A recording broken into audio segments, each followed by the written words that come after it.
చిలకమ్మ అంటూ చిలక వెంట పరిగెత్తుకుంటూ వెళ్ళినా మా ఆయన ఏమయ్యాడో ఏంటో. ప్రసాదరావు గారు, వేదవతి గారు.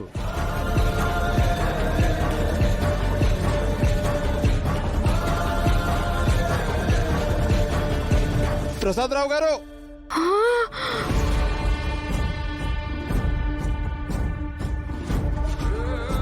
బావా పడుకోబెట్టండి.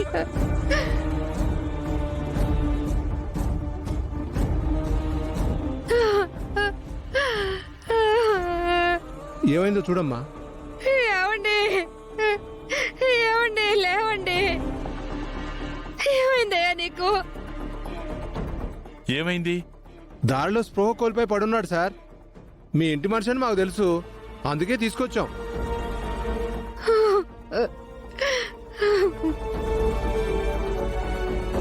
తొందరగా డాక్టర్ని పిలిపించండి, లేదా హాస్పిటల్కైనా తీసుకుని వెళ్ళండి. లేదంటే ఉన్న ఊపిరి ఆగిపోతుంది. ఏమయ్యా? ఇక మేము బయలుదేరుతామండి. మంచిదండి.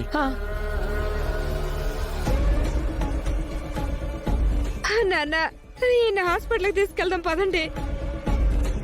అక్క ఎందుకక్క డబ్బులు తానగా? నేను లేపుతాను కదా, నువ్వు ఉండు. ఏమయ్యా?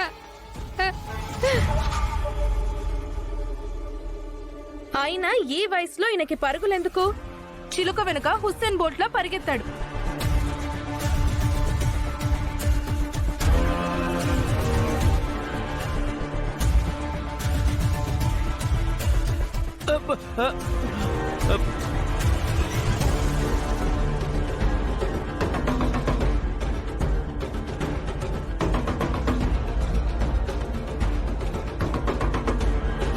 ఏమైందయ్యా?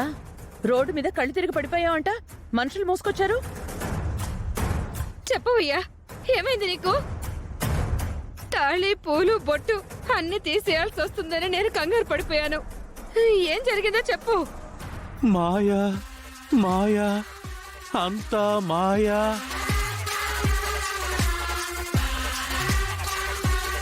ఏమయ్యా, ఏమైందయ్యా నీకు? పిచ్చి కుక్క ఏమైనా కరిచిందా ఇలా వాగుతున్నావు? నాకేం పిచ్చి పట్టలేదు. ఆ మాయ మనందరినీ పిచ్చోళం చేస్తుంది.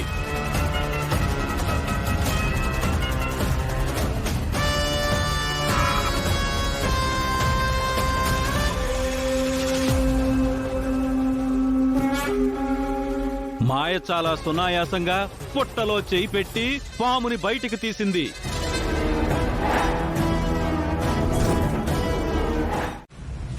మన శక్తి ముందు, మన యుక్తి ముందు మానవ శక్తి, దైవ శక్తి చాలా చిన్నదని మనం నిరూపించాలి.